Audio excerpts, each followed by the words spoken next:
Here's the thing, you're not happy. You're underpaid or literally unpaid and you need some bread. But I know you. I read your text messages. You were like, yeah, I should probably try job shipping or maybe I'll start trading as if that's the solution. You thought for a sec that you could fix your money problems by spending 5K into a membership that takes 6 months to maybe work.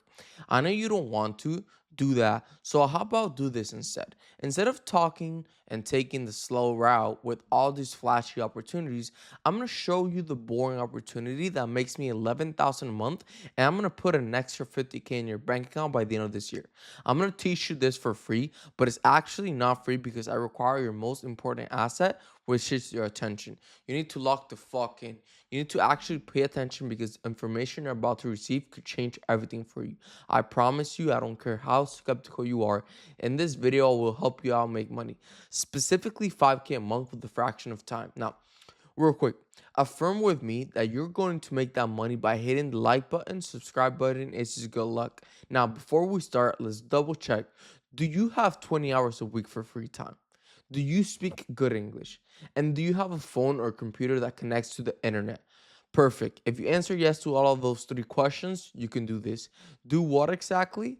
Let's get into high ticket appointment setting. Before I dive into the meat and potatoes, let me just set some expectations and give you a brief overview of what appointment setting is. If you don't know what appointment setting is, let me break it down super simple. Have you seen those people promoting courses like on Instagram where you need to scroll and you see this is the right fit or you're broke and struggling? If you come with us, I'm going to help you create a game plan. Click the link down below and let's get you started. That links take you to a page where you put your info, your number, email, name, and all that stuff, right?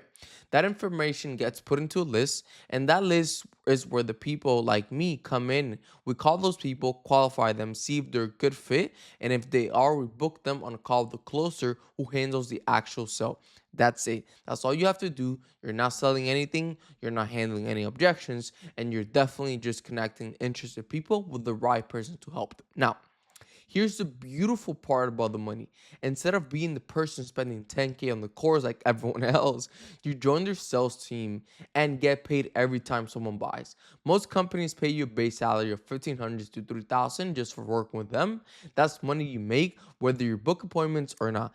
Then on top of that, you get 3% or 5% commission for every deal that closes with your appointments. So when someone closes a 10K deal from an appointment you set, you make 300 or 500 for what's essentially a 20-minute phone call. I'm currently getting a 3K base plus commission, and last month I made 8,204 in total, and then the month before that I made 11,000 this month. I'm on track for even more. I'm currently getting a 3K base plus commission, and last month I made 10,999 total. And this month I'm on track for even more. There are no startup costs, it's just you and your laptop. It's never more in demand than right now, with thousands of people selling online courses and services. Now, the people who were never going to succeed left. Let's dive into how I will get started. Now, let's get into the 3 steps to land your first role in appointment setting. I'm just going to break it through as simple as possible for you. Make it step by step so you have a good understanding you can implement after watching this video. Now, the first thing we're going to do is update your resume. Very simple resume that you could, create on your own. I also have a template in my community if you are interested in it, but this is exactly what I submit when it comes to applying for the role itself. Now, very simple, keep it one page. It's talking about your experience. Of course, you're not going to have any sales experience because you're new to this, but if you have any like door-to-door experience, if you have any like in-person experience in sales, it will definitely help you out a ton. If you don't have anything, don't worry. Talk about where you've worked, what do you implement into your daily schedule, and who you are as a person, like where you're gonna implement, like if you're working, your work ethic and all that. Now, name, what it is that your background is or whatever it is. Keep it simple. Your experience. So experience appointment setter with a track record of booking high ticket calls. That's just what I've done. The Instagram itself, make sure you have like a good Instagram. Don't have like a scrappy one. Make sure it's kind of professional. Your phone number, email, everything you have to have in when it comes to applying for a role. And then your language, obviously expertise. and then what you've worked with in terms of like the CRMs, your experience right here, and then achievements. I became top setter in my last offer. I was setter manager for the offer, and then whatever it is you've invested into. So this is the resume I have. You could either copy this and create your own, or you could get access to the template I have. Now let me show you my LinkedIn. Let's get into that. Now, this is my LinkedIn. So this is a very simple LinkedIn. As you can see, I'm still in FIU. I'm still in college. A college student who makes 75,000 in his first year as an appointment setter. It's quite kind of crazy. But yeah, I'm still in college. You know, simple picture. I am for equity, good background. Just keep it really professional, and then your experience as well. Sales professional, cold calling. What is it that you've done? Your skills, interests, just keep it really professional so they could just go through it and see that you're a professional person, that you're really legit, and you're, someone that they could trust inside their company. So that's it. Create your simple LinkedIn for you to submit. Now, this is Closers.io. This is one of those companies that are looking for reps like yourself to place in their offers in their environment, because they have a ton of offers that pay this company to get reps like ourselves. So this is Closers.io. This is one of the most reliable companies, or places that you could apply for and landing a good role. So now this is where you're going to submit your resume, your link, and your Loom intro. This is the company that you're going to apply for that has a ton of offers looking for reps like yourself. Now, to consider an appointment setter, responsibilities, it gives you a quick breakdown of like what you're going to be expecting. And then you're going to go all the way down. Apply here. This is where the application goes through. So Alejandro, let me just do it with you guys real quick. It's going to take around 5 to 10 minutes on long, even maybe less. It's very, very short. This is where most of the companies are looking for like the reps itself. And then, your LinkedIn. Just gonna do the name. Socials, Insta. You put your social, your Instagram account that you must have updated. Then, us a sales team, etc. Real full time. Always say you're full time. Now, and you get get how it works, and then you just go follow the process, and then you're gonna end up getting a role. They're gonna reach out to you in about a week, maybe a week or 2 weeks, maybe less, depending on you know that account manager and how fast the application goes through. But yeah, they're gonna eventually reach out to you. So after you apply, just wait it out.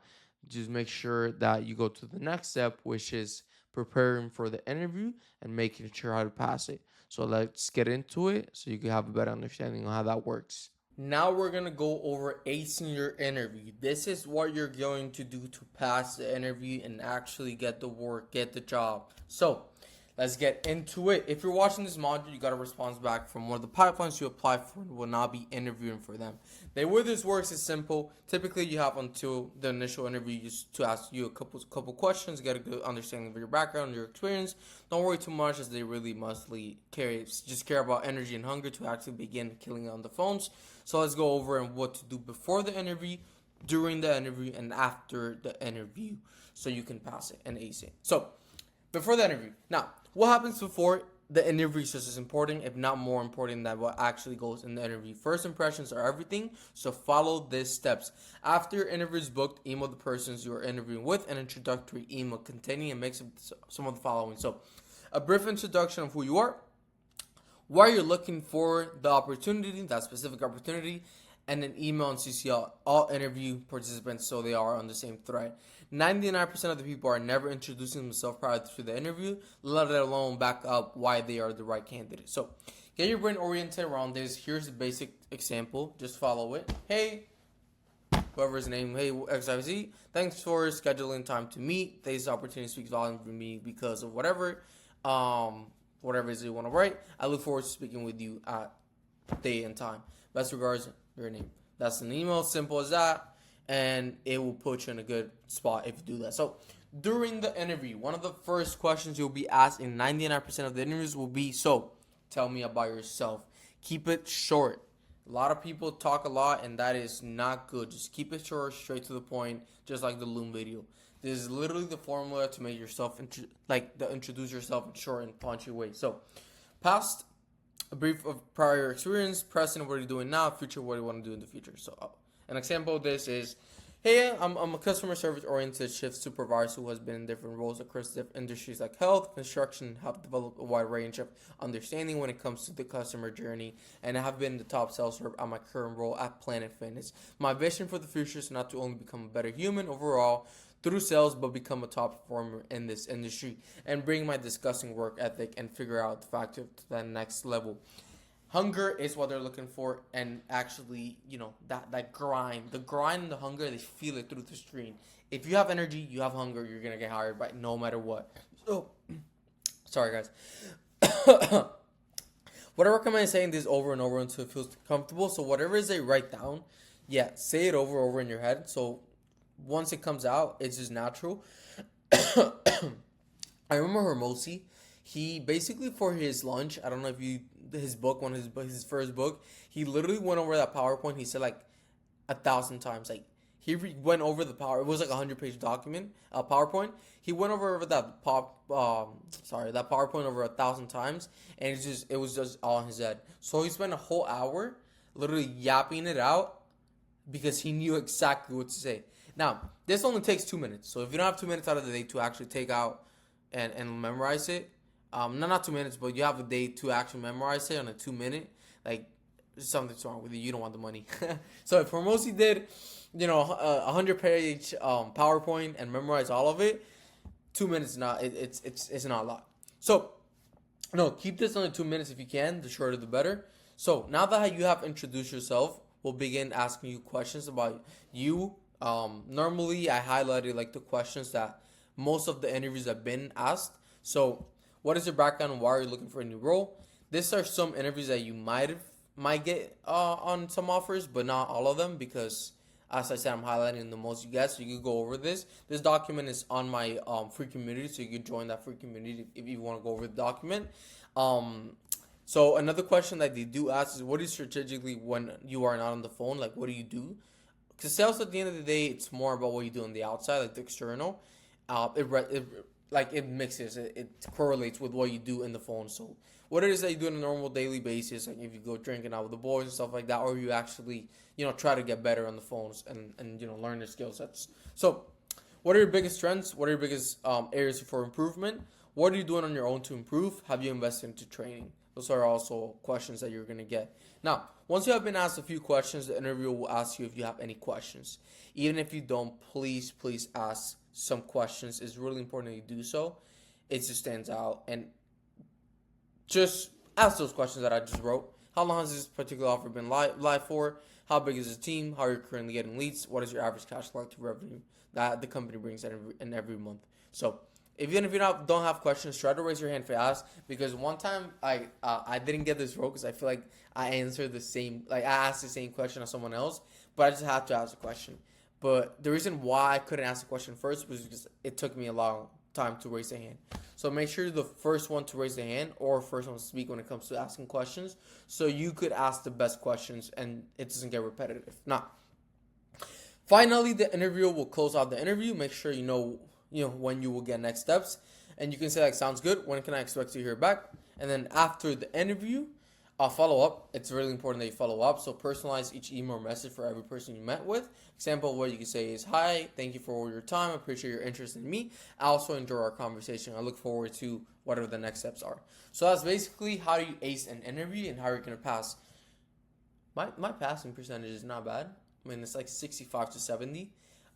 Miguel's passing percentage is like one of my students. He's at like 70 to 80. So he's really good when it comes to interviews. But me too. I'm in a bit in hell interviews as well. So reject a lot of roles. But yeah, that's basically it for this module. Hope it makes sense and see you in the next one. Now, when you're learning how to be an appointment setter, all you're trying to do is learn how to qualify people like a salesperson. So in the same way that someone can read a book and teach themselves sales, you can watch YouTube videos or listen to podcasts and teach yourself appointment setting. I say this all the time. I'm terrible at reading, so I never do it. But if you want to read something that's going to give you all the fundamentals, I highly recommend looking up a sales qualification frameworks like BANT or MEDDIC. It's about this much content, so you can get it pretty much anywhere. Highly recommend it because it teaches you how to ask the right questions to see if someone's actually ready to buy. Now, because I'm not a huge reader. I'm a big podcast and YouTube guy. The content I was consuming was all about sales and appointment setting. And I brainwashed myself with this stuff for like 2 months straight.